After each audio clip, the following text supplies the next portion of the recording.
12 साल लगे हमें बोलने में, ऐसे दरिंदे के खिलाफ में जो लड़कियों को बिल्कुल नोच नोच के खा रहा था।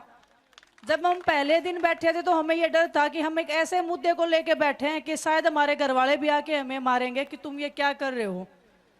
क्योंकि एक ऐसी लड़ाई थी जो इतने सालों तक लड़कियां इस दुख और दर्द में सहन कर रही थी।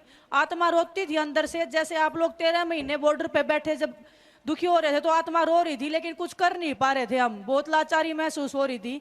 ऐसे ही 12 साल से हम लाचार महसूस कर रहे थे। एक एक दिन ऐसे लग रहा था कि या तो मर जाए या कुछ कर जाए। सत्यपाल मलिक सर, आप सब जो हौसला दे रहे हो, मैं आपको भी नहीं पता है शायद आप कितनी ताकत और कितना हौसला देने का काम कर रहे हो। और वो आदमी ऐसे नोच के खा रहा था, लड़कियां घर पे भी नहीं बता पा रही थी कि हमारे साथ में हो रहा है तो हो क्या रहा है। बहुत सारी लड़कियां आके सामने रोती थी कि दीदी ऐसे ऐसे कर रहा है, लेकिन फिर वही मजबूरी में उनके साथ बैठ के हम भी रो लेते थे कि चलो थोड़ा सा दुख दर्द अपना कम कर लेते हैं, लेकिन हम कर कुछ नहीं। BA, BCom, BSc, MA, MCom करें विश्व की सबसे बड़ी यूनिवर्सिटी इग्नू से। सॉल्व असाइनमेंट्स और गाइड बुक्स प्राप्त करें। संपर्क करें Mahakal computers, DAV PG college के पास, पंच मंदिरा मोड़ से दाहिने, सिवान। सत्यपाल मलिक सर, आप सब जो हौसला दे रहे हो, मैं आपको भी नहीं पता है शायद आप कितनी ताकत और कितना हौसला देने का काम कर रहे हो। आपको पता है कि लोग बोलते थे कि हरियाणा में लड़कियों को बाहर नहीं निकालते हैं। अभी उसी हरियाणा में हम बैठे हैं, लड़कियों को बाहर नहीं, बाहर निकाल के उनके पीछे ताकत देने का काम कर रहे हैं। जब हम पहले दिन बैठे थे तो हमें यह डर था कि हम एक ऐसे मुद्दे को लेके बैठे हैं कि शायद हमारे घर वाले भी आके हमें मारेंगे कि तुम ये क्या कर रहे हो। क्योंकि एक ऐसी लड़ाई थी जो इतने सालों तक लड़कियां इस दुख और दर्द में सहन कर रही थी। आत्मा रोती थी अंदर से, जैसे आप लोग 13 महीने बॉर्डर पे बैठे जब दुखी हो रहे थे तो आत्मा रो रही थी, लेकिन कुछ कर नहीं पा रहे थे, हम बहुत लाचारी महसूस हो रही थी। ऐसे ही 12 साल से हम लाचार महसूस कर रहे थे। एक एक दिन ऐसे लग रहा था कि या तो मर जाए या कुछ कर जाए। 12 साल लगे हमें बोलने में, ऐसे दरिंदे के खिलाफ में जो लड़कियों को बिल्कुल नोच नोच के खा रहा था।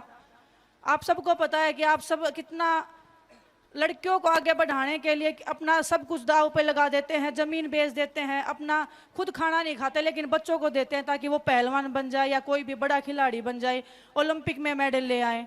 और वो आदमी ऐसे नोच के खा रहा था, लड़कियां घर पे भी नहीं बता पा रही थी कि हमारे साथ में हो रहा है तो हो क्या रहा है। बहुत सारी लड़कियां आके सामने रोती थी कि दीदी ऐसे ऐसे कर रहा है, लेकिन फिर वही मजबूरी में उनके साथ बैठ के हम भी रो लेते थे कि चलो थोड़ा सा दुख दर्द अपना कम कर लेते हैं, लेकिन हम कर कुछ नहीं सकते। एक दिन ऐसा मौका आ गया कि अभी या तो कर लेंगे या मर जाएंगे।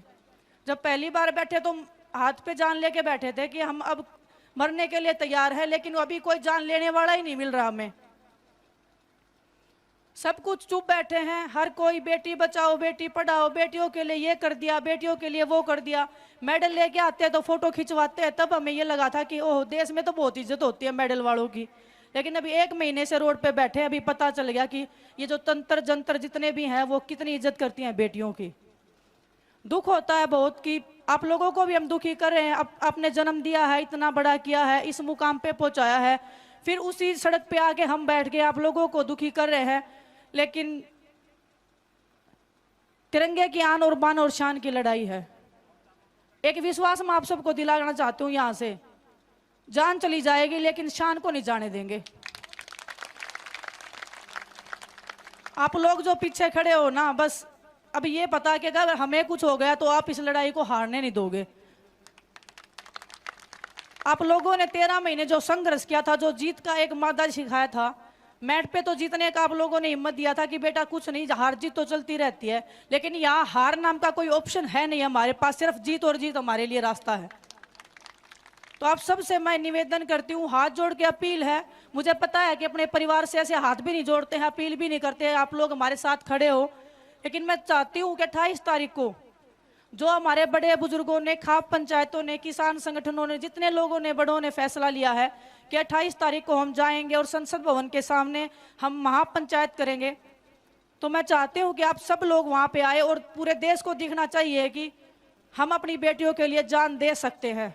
लेकिन आत्मसम्मान की अगर लड़ाई आई तो आत्मसम्मान हमारे सबसे पहले है। 28 तारीख को आप लोग आओगे तो एक अपील जरूर है मेरी, जैसे 13 महीने किसान आंदोलन में आपने शांति और अनुशासन का पालन किया था, कोई भी ऐसी चीज जो सरकार चाहती है या जो ब्रजभूषण चाहता है कि हम गलत करें और उसको बचने का मौका मिल जाए, वो गलती हम ना करें।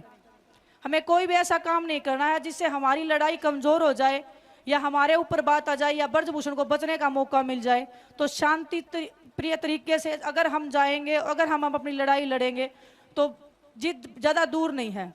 और अगर आज हम यहाँ से जीत गए तो वो ओलंपिक मेडल से भी बड़ी जीत होगी। वो आने वाली जितनी भी बच्चियां हैं जो रोती थी, वो सामने मुस्कुराएंगे तो हमारा भी दिल मुस्कुराएगा कि हमने कुश्ती के लिए कुछ किया है।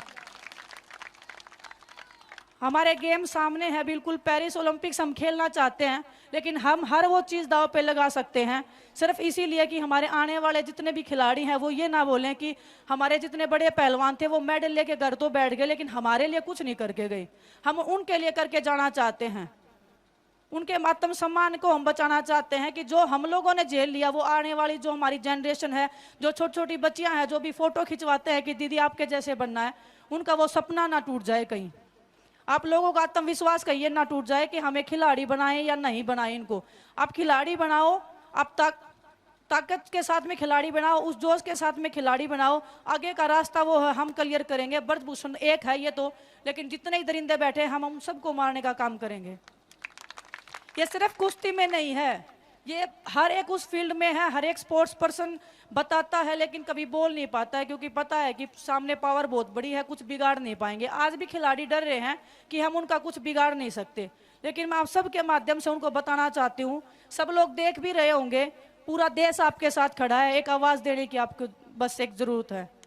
अगर आप खुद में विश्वास बनाओगे तो आप जैसे लोग हजारों खड़े हैं जो हमारी ताकत बनने का काम कर रहे हैं।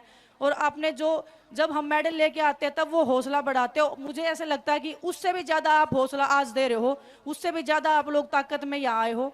तो अभी हमें बोल रहे हैं, हमें हर दिन शंका होती है कि हम जीत भी पाएंगे या नहीं जीत पाएंगे, क्योंकि चारों तरफ से हमें मारने की कोशिश की जा रही है कि इनको कैसे तोड़ा जाए, इनको कैसे पीछे हटाया जाए। लेकिन आज हमें विश्वास हो गया है कि अभी जीत ही जीत हमारा रास्ता है। मैं आप सबकी बहुत तहे दिल से गुजारी रहूंगी कि मैं चाहती हूँ कि मैं ये लड़ाई जीतने के बाद भी हम मेडल जीत के लेके आए। और जो लोग वो ब्रजभूषण बोल रहा ना ये खत्म हो गए, उनको भी दिखाना चाहते हैं कि हम खत्म नहीं हुए हैं। आत्मसम्मान की लड़ाई के बाद में मैदान पे भी लड़ाई हम लड़ सकते हैं। आप लोगों का तहे दिल से शुक्रिया। और बस मैं यही बोलूँगी कि हमारी मिट्टी, हमारा खून इतना कमज़ोर नहीं है कि ऐसी लड़ाई भी हम ना जीत पाएँ। धन्यवाद आप सबका।